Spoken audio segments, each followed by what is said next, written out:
Okay, I think we'll get rolling again. We've rearranged the furniture up here.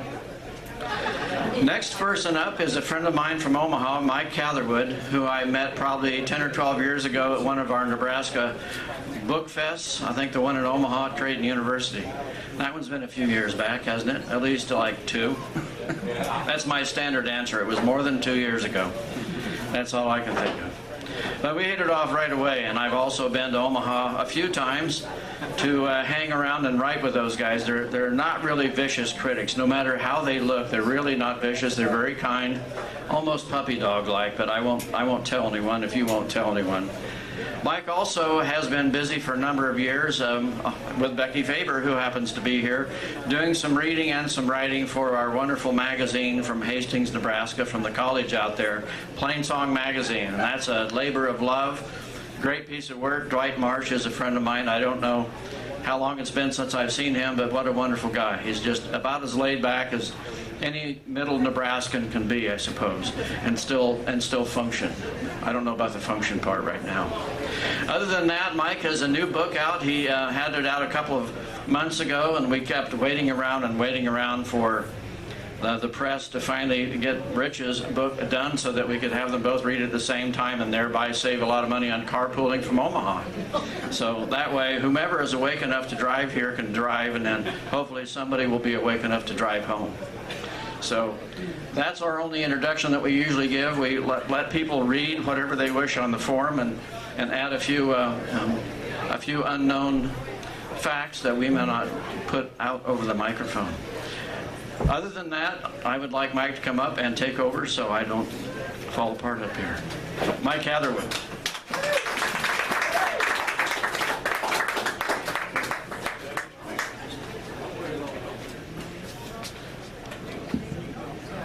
Hello. Okay. Thank you, Rex. It seems like any poetry event I go to, Rex is there. So I drive to Wayne, Nebraska, there's Rex, you know. It's like, you know. I call him the poetry pimp. The poetry pimp, That's right. Yeah. So, you know, he does a lot for Nebraska poetry. I mean, really does. He shows up and takes photographs and he's a sweet person too. I enjoy him quite a bit. I'm going to start with some kind of shock you into a different avenue. I don't know what shock is the right word, but this poem is a newer poem that I've written.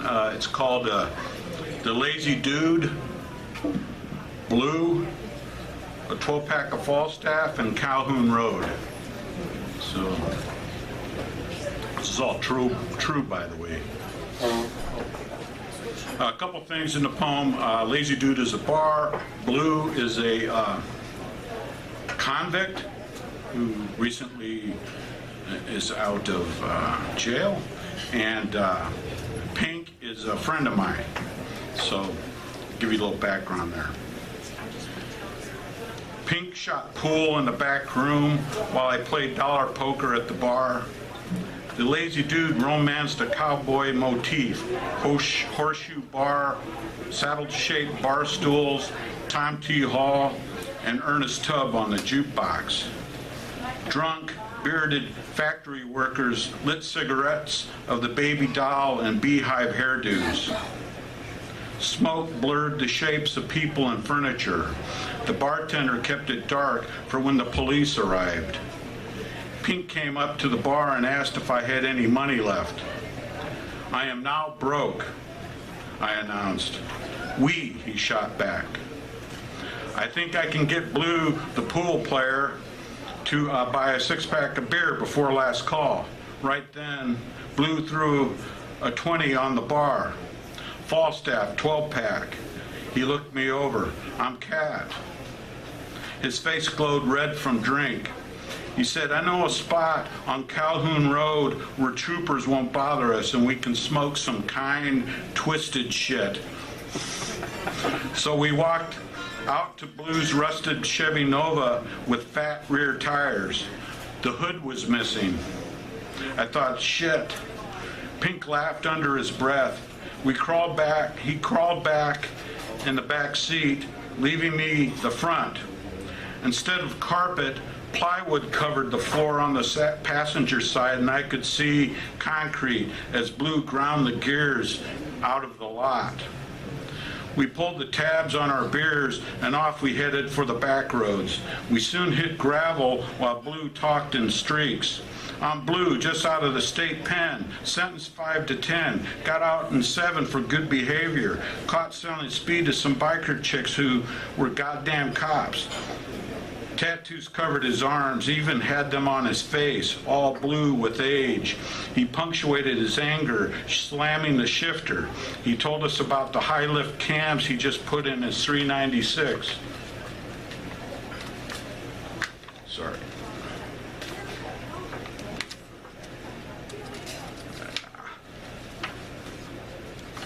Fresh off the printer. The engine was loud and violent. He screamed, "Fuck yeah," then started burying the gas. The tack wobbled on the dash. Dust rose up through the patched floor. Headlights jumped on the road and off into the turns. The Nova slid from side to side in the gravel. I couldn't tell if the headlights were loose or my eyeballs were moving. I held the dash, and noise from the engine choked off any hope for a plea. A narrow bridge sign passed us. I figured we were dead men. I saw my funeral and casket, let go of the dash. Then Blue slowed down. I could feel the heat from the motor through the firewall. I turned to the back seat and could barely see Pink where road dirt hovered with the stink of the burnt clutch. The throw-out bearing now clattered and the radiator hissed. Pink said, "Damn, Blue, better take it easy. Motor's too hot." Blue babied the Nova back to the lazy dude in silence. His tattoos across his fingers shone in the streetlights. He stayed quiet and just nodded when we thanked him for the beer. When he pulled out of the lot, he squealed the tires a bit for drama. "What kind of name is Blue?" Pink asked and laughed. The empty bar stools glowed through the window from the fire of neon beer signs. "Got to worry about a guy like that," I added. The stink of the clutch lingered in the air.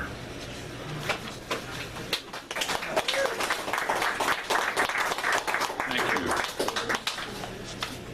Today would have been my dad's 85th birthday. He died 22 years ago when he was 63 of pancreatic cancer. And this is a poem for him. It's just called Father. I see him through foggy, dark lenses as his apparition gently slides out of view. Windows of our home run with sweat. I see him Fridays at the jukebox, the selection a happy Mexicali tune. His lively feet tap behind the curtain. I see him stand in junkyards, a toolbox hung from his arm, the cloudy oil camouflage across his face and arms.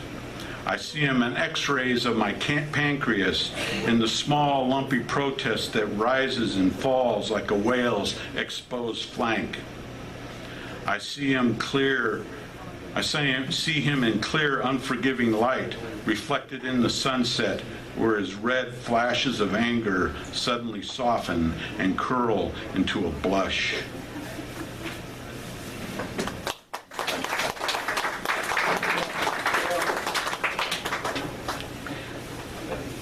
I'm going to read a couple poems from my book coming out next year.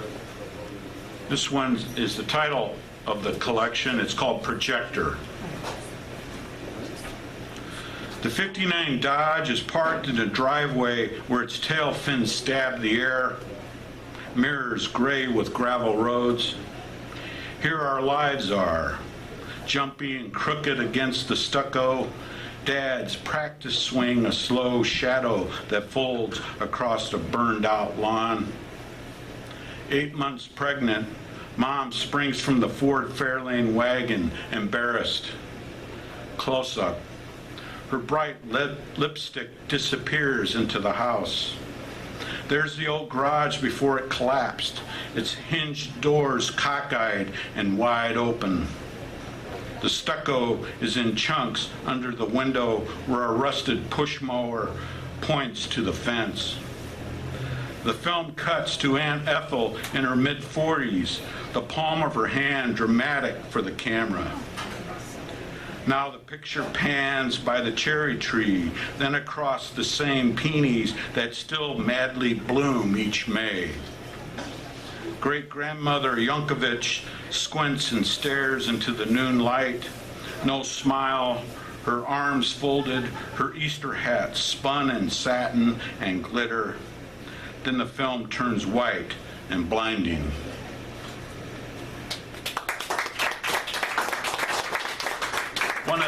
One of the things, when my father died years ago, when my mother died, that was about 3 years ago, being the eldest, I got to take care of everything. And one of the things I discovered in the basement is all these home movies that my father had kept. And they're all still in good shape. So I need to go through those and put them in a form that, that's easy to use, but I just love, we used to sit around and watch, these home movies all the time, and my dad was kind of a nerd that way. He loved movie cameras before people had movie cameras, and so every once in a while you'd see this, pretty serious film of, maybe Uncle Frank or something doing something, and then suddenly there's a girl walking down the street and the film photographs that, so, he kind of had a sense of humor about it, and my mom would go, Bob, while we're, What's with you? what's the, so anyway, my father had quite a sense of humor, which I'm grateful for. Okay.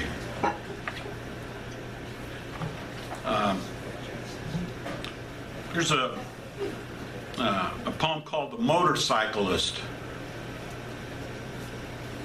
I'm mad for the road that burns along the hillbank, joyous for the blur of pin oaks whose branches beat their wings, and mad for pools of minnows skittering across my eyelids, dirigibles of blue and yellow lakes, brigades of crisscross shadows in the long, monstrous skyline, the creases of each mile. Under me, the hooked Missouri River eddies and pulls the gray tree line, drains into a silent gurgle, into the angry water. On the great bridge, my tires squirm like night crawlers. I coast with one hand. There's no music, no slow motion, no billboards, no traffic, just air and the gray river beneath me, the sky alive, quick flashes of hawks.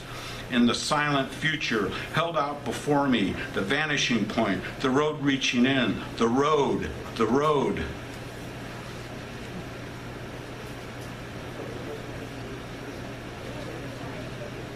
I have 4 motorcycles, so I don't write a lot of motorcycle poems, but... Too busy riding them. Yeah, that's the thing, you don't... Writing or writing? Yeah, it's a choice, right? Either you're going to write or you're going to or ride, So, good. This one's called Racetrack. When I was in grad school, I used to go down with a bunch of friends down to, I went to the University of Arkansas. We used to go down to Hot Springs to Oaklawn Park once a year and go to the horse track and stuff. And I always loved horse racing, I'm not a big gambler. I just like kind of the pageantry of it and the kind of the nerdiness of it too. There's like people studying forms and trying to figure out an angle and stuff, and it's, some people do well, but anyway, this one's just called Racetrack. It's a short poem. In the vague, cloudy sun, the old man waits against the rail where lathered horses fidget in starting gates. Colors flap like flags under the jockey's delicate whips. And here he scribbles his wife's name as her blue eyes flash, clouds break, and the song of the starting bell dents the hollow air.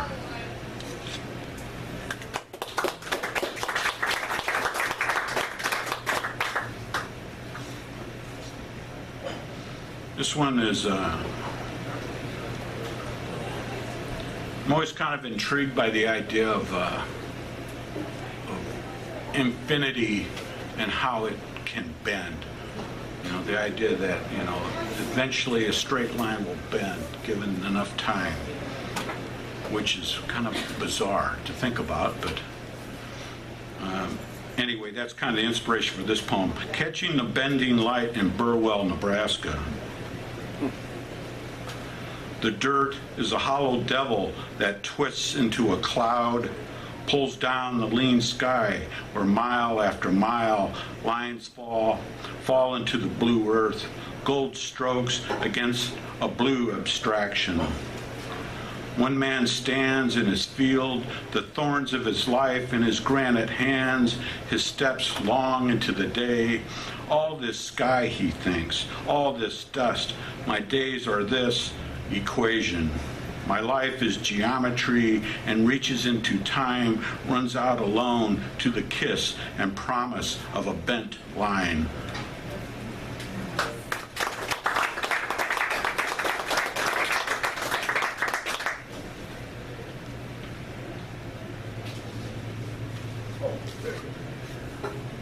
This is, in the back of all the books you got, the author's picture and, portrait and so forth.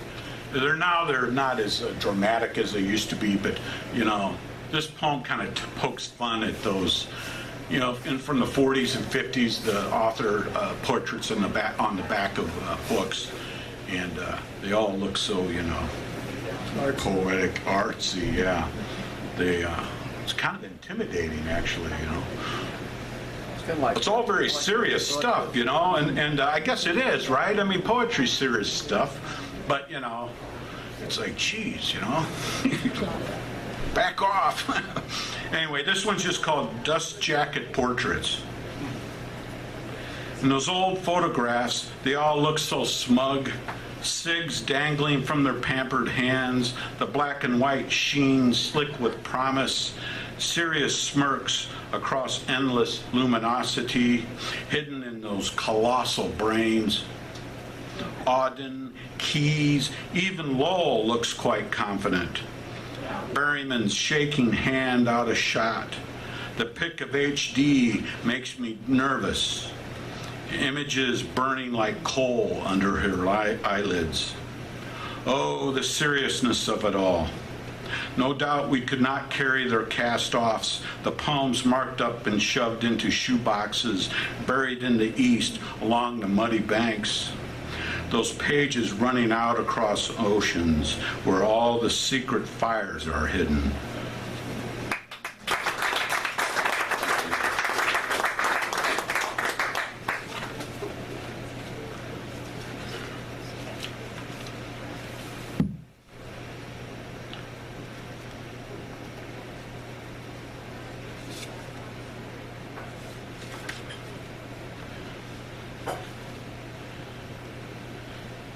This is a poem I wrote, probably 20 years ago, and kind of lost track of it. And then when my first book come out, I kind of came across it. I don't think I published it anywhere, but it's a poem I kind of like. It just kind of tells a story. It's a narrative.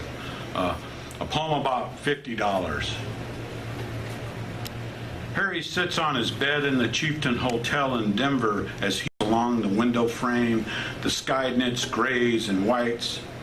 Harry drags on his cigarette and studies the buildings and streets. Then he counts his money, $50, enough to leave town. The stairs wheeze and crack in the Chieftain, walls crumble. The maid sports a pound of rouge. The maid's important. Rain and sleet slash the city while Harry considers the window, two faces blind to its center, one a brute, the other conscience. Harry plans to leave town tomorrow, but he has hours to kill. He bounces a cough off the wall, scribbles faces on the fogged glass. The teeth become fence posts. He laughs as he clears the portraits with his sleeve. Finally, he twists a beer. Harry begins a letter. Dear brother, you hold grudges like dogma. I'm an asterisk in a 1,000-page novel. We'll be in town by week's end, Harry. The storm slants outside the window as Harry and the maid sit in the lounge drinking the 50 down.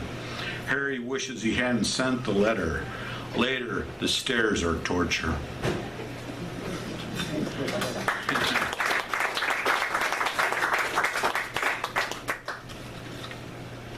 How we doing? Okay. I haven't read this poem in a while either, and I like the poem. This was originally my title poem for my thesis in grad school, and basically when I was in grad school, in the summers I drove a truck for the city of Omaha, so I'd come back to Omaha and I drove a dump truck and worked in the weeds and litter department, and so my job was basically very physical. So I'd go from teaching, George Orwell, and the next day I was, throwing mattresses into the back of pickup trucks and trucks, and so it was very humbling, but it was a great job. I mean, I made pretty good money. I had a CDL license, so I mean, this had been about 95, 96. I was making probably 12, 13 bucks an hour then, that's not too bad. And so I'd bank a bunch of money. Anyway, I worked for the city of Omaha in the weeds and litter department, and I worked in what was called the blue zone. So there were zones in Omaha, and the blue zone was the most, well, it was where I grew up, in North Omaha, where there's a lot of, trash and people not doing as well, so I was kind of back in my old neighborhood working. Anyway, this is called Locations from the Blue Zone. The title, Locations, was the name of the tickets that the city inspector would go around the city and say, okay, you got way too much trash in your front yard. Here, and it was in the ticket would be written up as a location and the address. So I was a foreman, you'd go there, and sometimes we were met with people with machetes, don't come on my property, I mean, serious stuff, and, it's like, Yeah, okay. so it was stuff to write about. That's the way I looked at it. Anyway, this is in 5 sections. This one's number 1, blue. I work in the blue zone bordered east by the Missouri River and west by Creighton Boulevard. Coming to the south, Ames to the north. Most people never heard of the blue zone. Imagine building I-680 emptied North Omaha out. We downshift those streets, granny low into alleys, turn up dead ends to look for addresses and lots the city owns. Weeds and litter and time and flux, we pile into the beds of our dump trucks like conversation.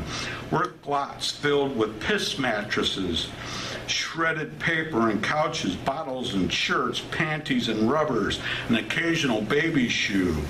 The orbit takes 2 weeks. 2 weeks is enough time for the alley owls to lay off to another location until we find them. Then we all start over.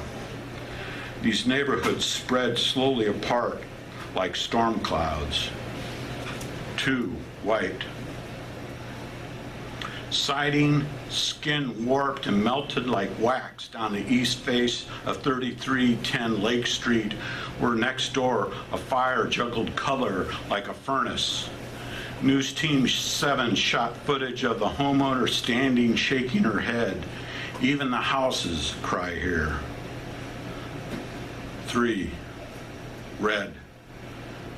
Graffiti twisted into halos on garage doors, linoleum scraped off a kitchen floor and dumped into the middle of 42nd, the labels off Old English 840 ounces, transmission fluid drained on the front porch, faces stunned in the afternoon heat, the blush of a stoplight after 6 a.m. rains, eyes of morning strangers at the 7-Eleven buying half pints of schnapps, but not blood. Blood takes no time to turn black and common. 4. Green.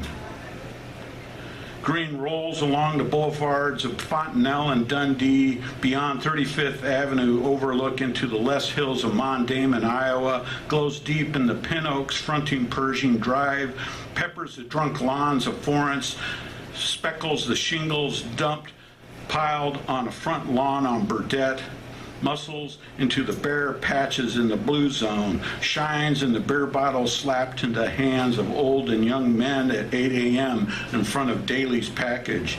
It's like the gargoyles of thistles circling an abandoned house on Patrick.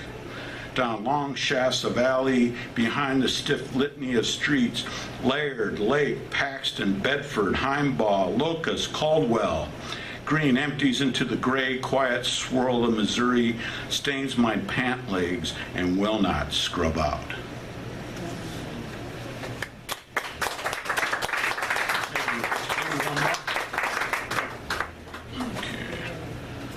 Okay. One more and then I'll let you go here. I'm going to find the one I wanted to read here. This.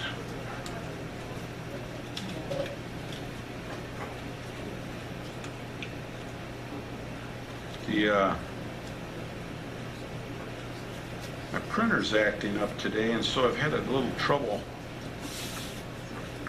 getting all this stuff straightened out. Okay, this is a newer poem, so I wanted to end with a new poem.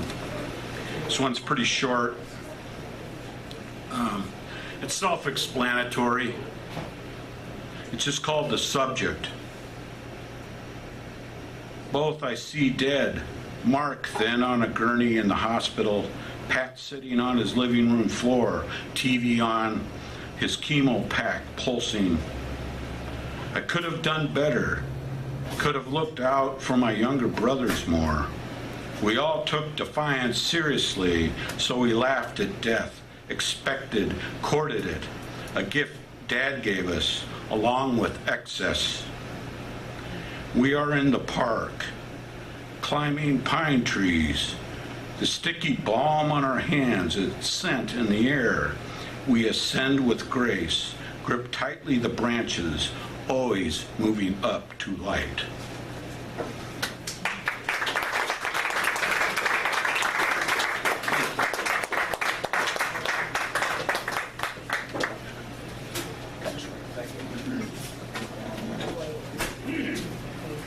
Let's have another hand from Michael Catherwood.